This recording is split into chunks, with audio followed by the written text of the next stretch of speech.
Hi guys, and welcome back. I That was amazing. And we are definitely going to be moving forward. Let us know how you found that session. Thank you so much for Tara and Fabio for just giving so much insight.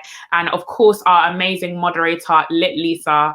Literally, she's lit. So I'm giving her the nickname Lit Lisa. So if you don't know, you're already on the Gen Z stage. My name is Hayley Melinda. I'm your MC for today. And it's about to be lit. If you don't know, let's say my name, not my name, the keyword that you're going to be hearing me use quite a lot is lit, because it's lit.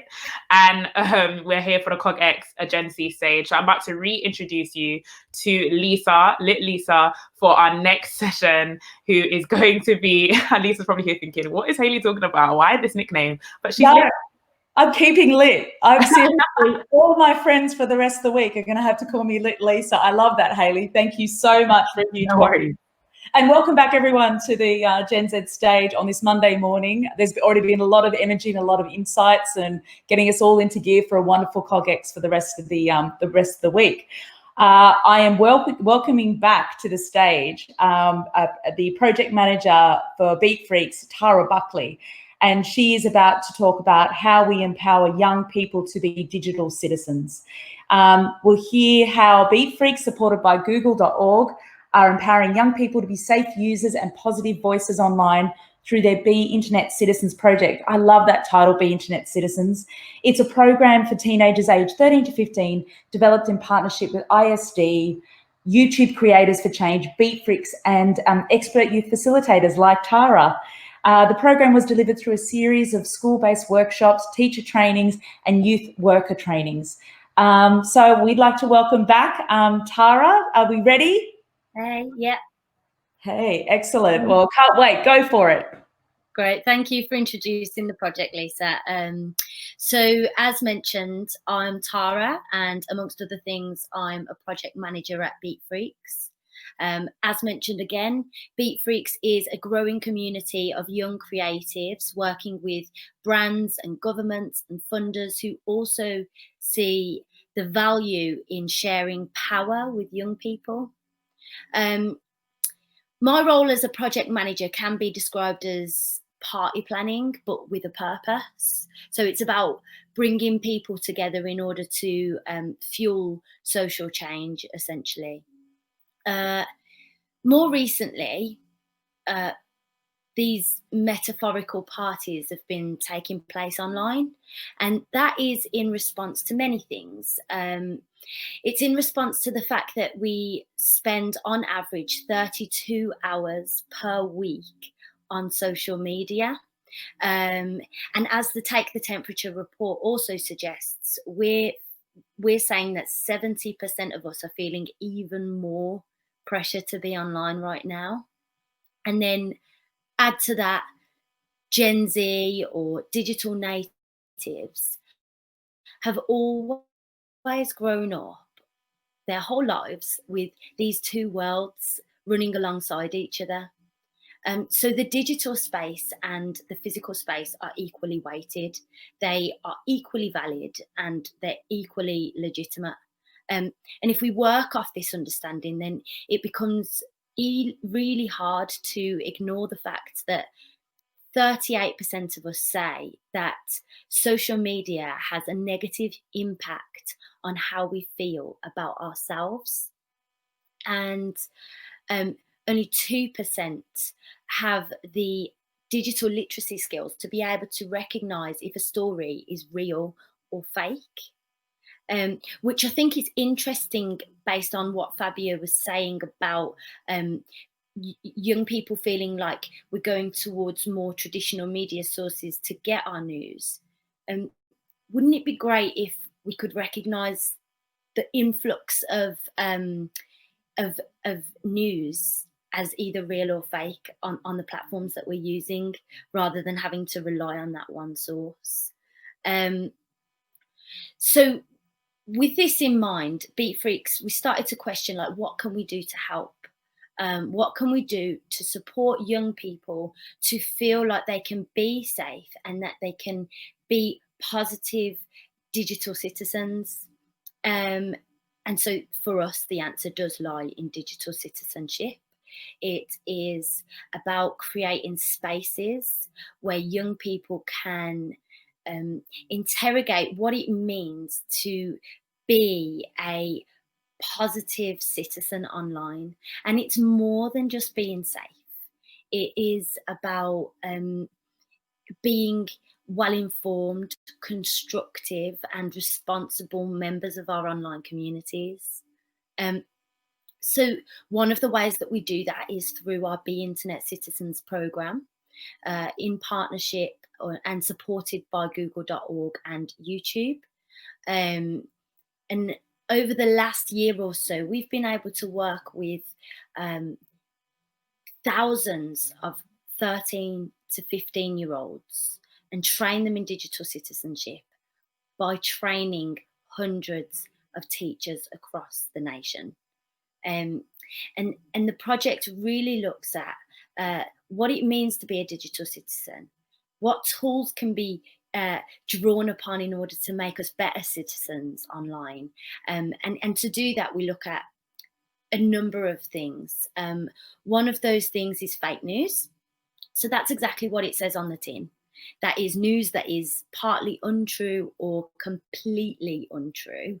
And that is prevalent at the moment. So from stories about dolphins returning to Venice, from dangerous cures suggested for COVID-19, and conspiracy stories about its origin and where it came from.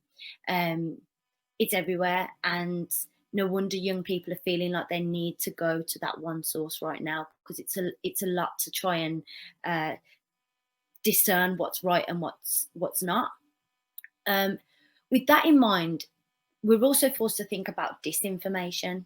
So information that is purposely created or purposely spread in order to mislead people or to cause harm.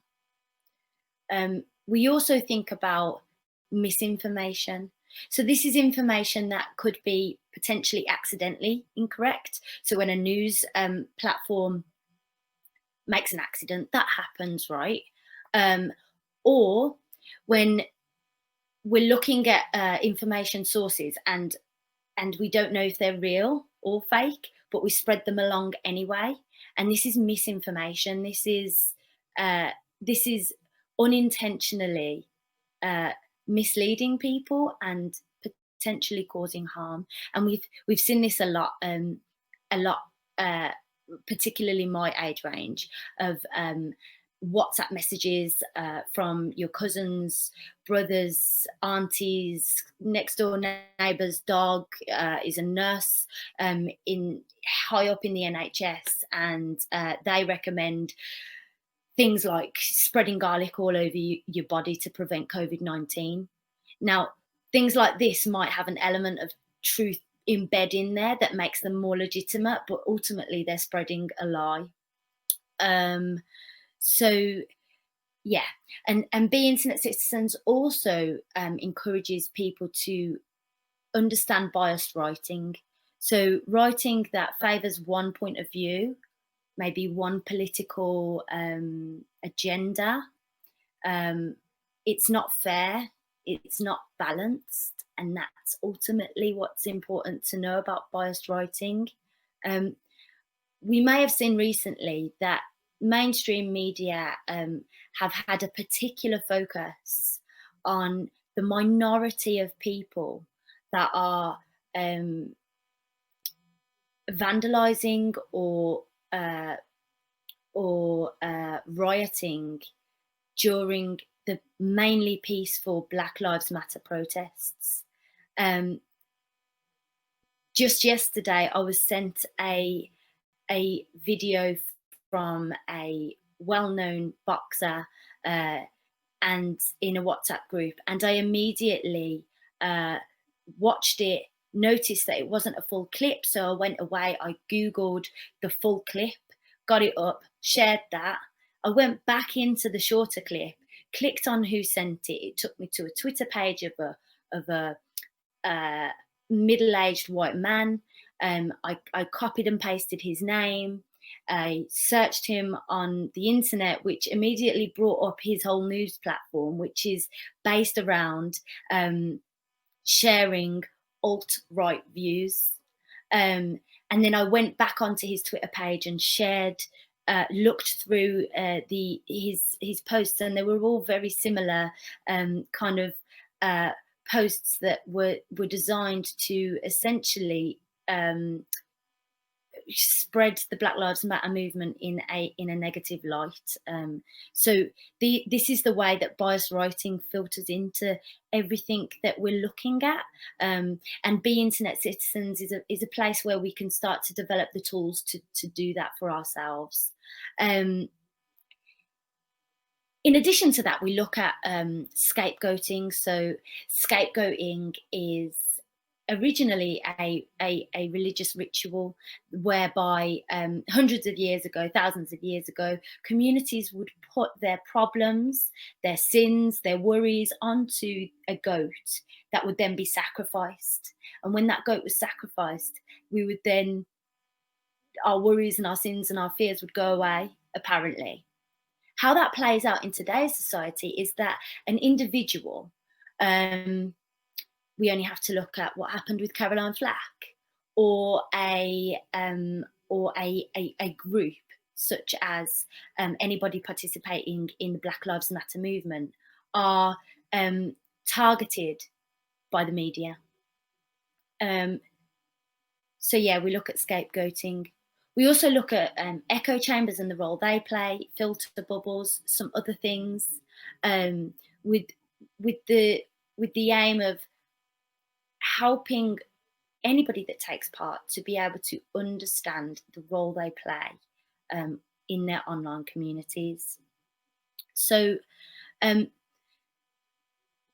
COVID-19 restrictions were put in place, we as Beatfreeks had a decision to make. Do we cancel these events that happen physically, or do we go ahead in an online space? And for us, it was so important to go ahead, because we know that this stuff is even more important now that our lives are increasingly moving online because of this pandemic.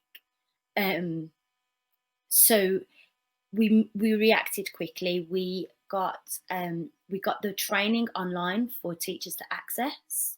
We also created a new set of resources that could be used by teachers and parents and guardians acting as teachers with students right now.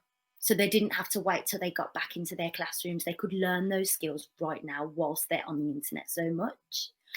We also commissioned a group of artists to respond to the topics covered, so that we could reach as far an audience as possible. And they're on our website, so you can view them, you can use them, you can share them. But I think that ultimately, because of COVID-19 and because of everything that is happening with the Black Lives Matter movement, we have been reminded just how powerful the internet is. And as a result, we need to know how to navigate that properly. We need to know how to navigate that safely and responsibly. And that's ultimately what the provocation from today would be, is how are we making sure that we get the right information in order to take the right action online. And that's all I would like to say. So thank you. Yay! Yay! That was really great, Tara. Thank you so much. There was so much in there. I'd like to bring Fabio back to have a chat about that conversation. Hi, welcome back, Fabio. She was great, wasn't she? Fantastic. Yeah, excellent. Thank you so much, Tara. I'd like to start my questions with fake news. I was really curious. You seemed like you had a process that you talked through yesterday. You talked through about trying to uncover where a certain story came from. And as someone like me that's worked in the media for 20 years, even I still find it difficult to especially during COVID when we didn't know much about what it was, how to uncover if it was fake or not. Have you guys, through this Being Digital Citizens, got a toolkit or some sort of process that you can help people, that you can give to people today to help them try to navigate what's fake and what's not? Yes, absolutely. So the first thing is that the resources for Be Internet Citizens are open sourced.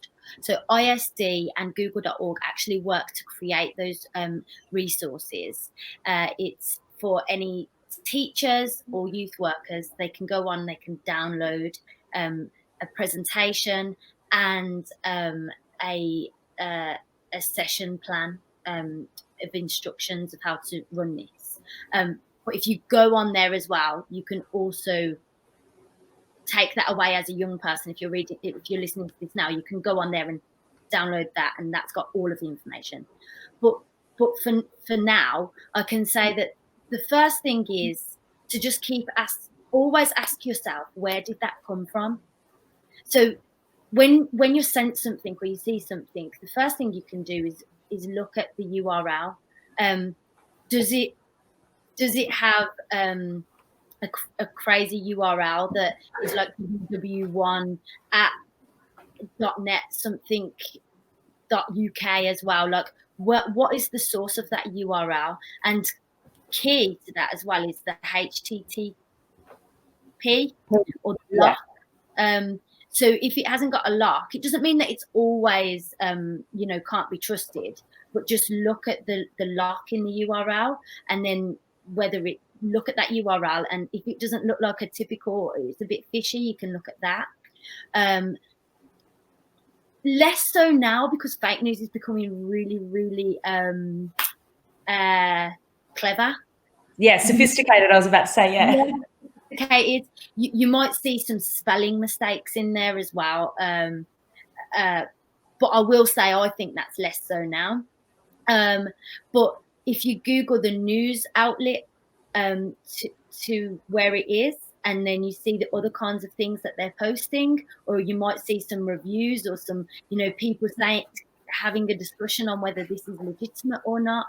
And in addition to that, the key thing you can do, even if you believe that you are wholeheartedly right about a situation, the most important thing, in order to back up why you're so right, is to do research on both sides of the story.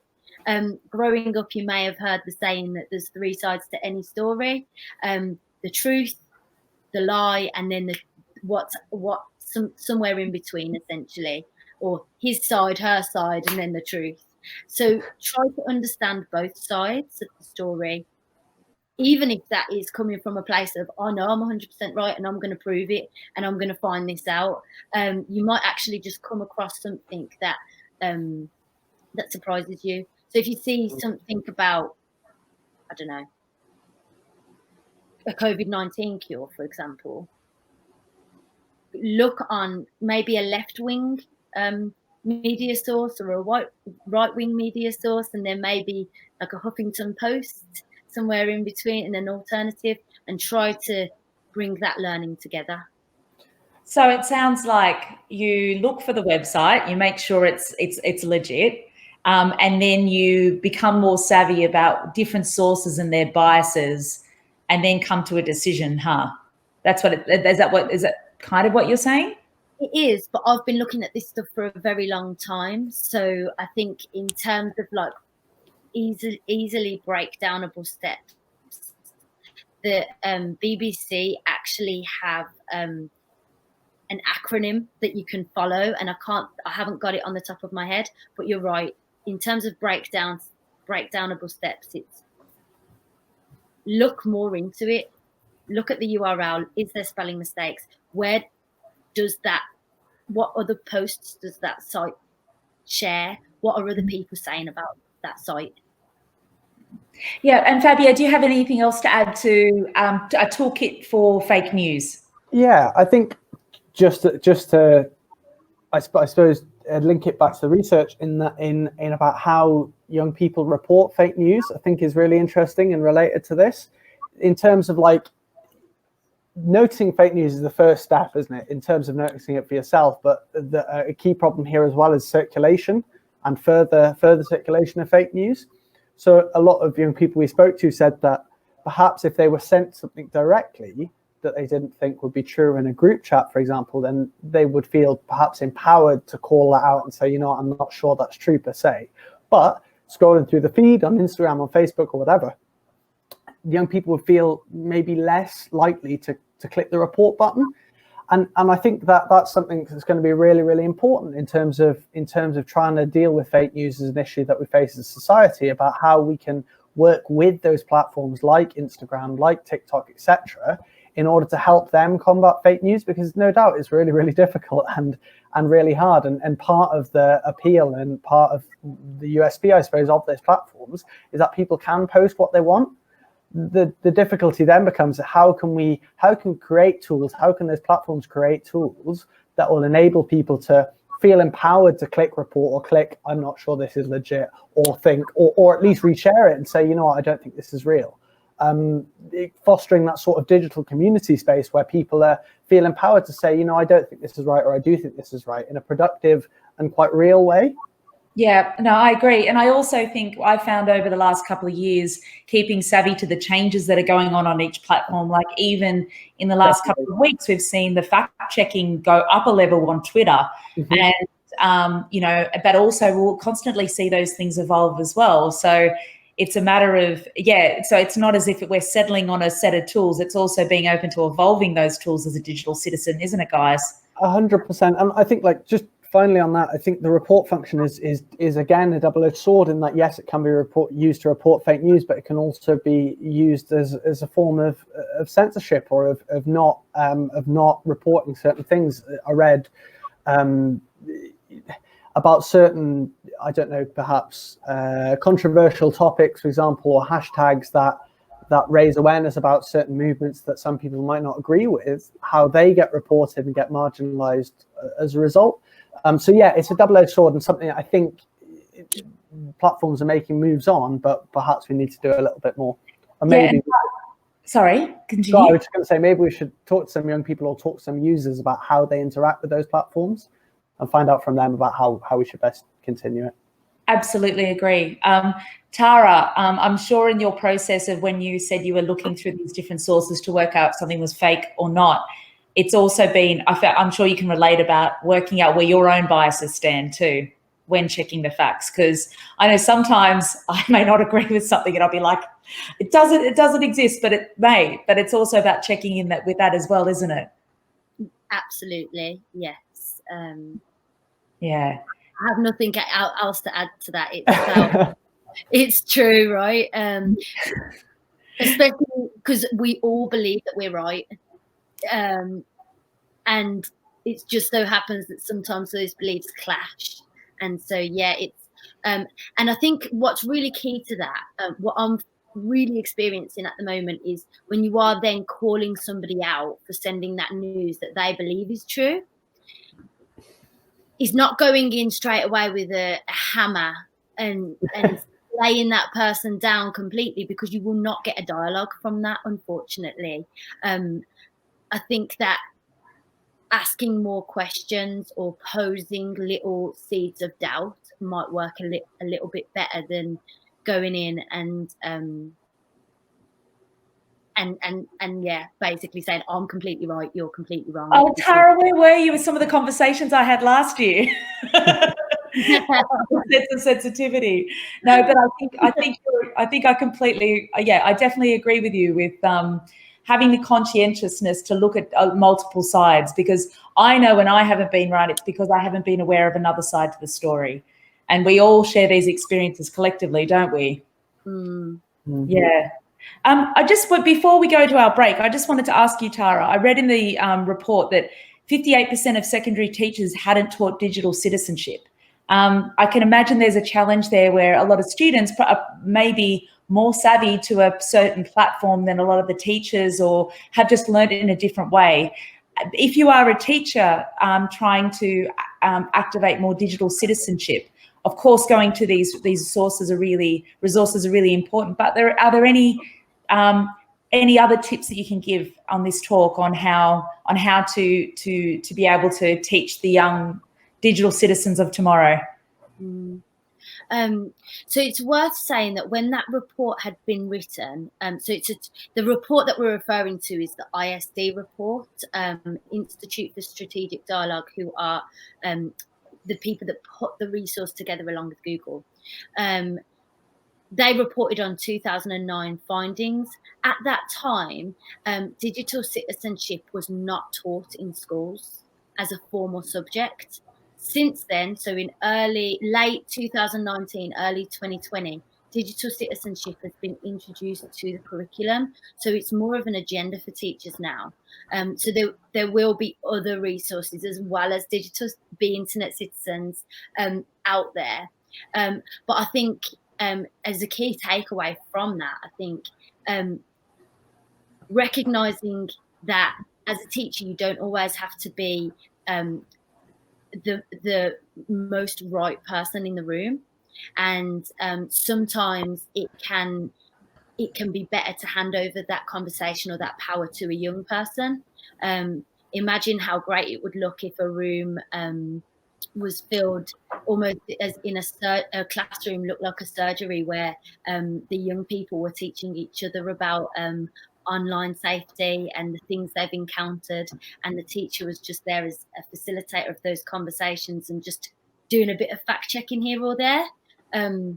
We all know if we're in a debate with one of our friends, we could just quickly go on and Google something and prove something true. So why not do that in the classroom? Like, not saying it's the only way of doing things, but like, I guess for teachers, just not to feel like you have to be the expert, because young people are the experts. They just need some support from teachers to be able to navigate it safely and critically. Yeah, and I guess it's also an acknowledgement that this is a world that's growing and changing every day. And then everyone being super open to that, and knowing that there's resources like this digital citizenship project that you've done with Google together, and then all of us working it out as we go along, and GenZers being kind and collaborative with us. And just to note that the BBC do have their young, I forget the name of it, but they've got a whole set of resources that looks at exactly this, and it's all curated by young people as well. So just bearing that in mind as well. Okay, great. Well, thank you so much, Tara, for that presentation. That was wonderful. And Fabio, thank you so much for coming back onto the chat. Everyone watching, we are going to be taking a Q&A session in the next session. So please, if you could send us your questions. I've still got plenty of questions to come as well. So hopefully you can send them through, and then Fabio and Tara will be joining us back to discuss further on the GenZ stage, digital citizenship, and the other work, the projects that Beatfreeks are doing.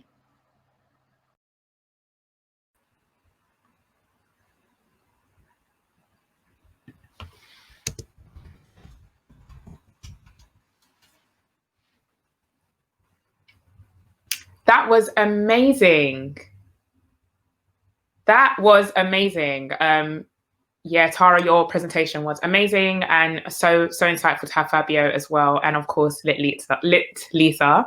And now we're about to go into the Q&A. So once again, I'm going to invite Lit Lisa back on, Lisa Gray, and who's going to introduce the next people who are going to be taking part in the Q&A. So have your questions ready. Super excited. Please send the questions, and yeah, let's get this moving. Want access to more CogX videos? Subscribe now for free at cogx.co.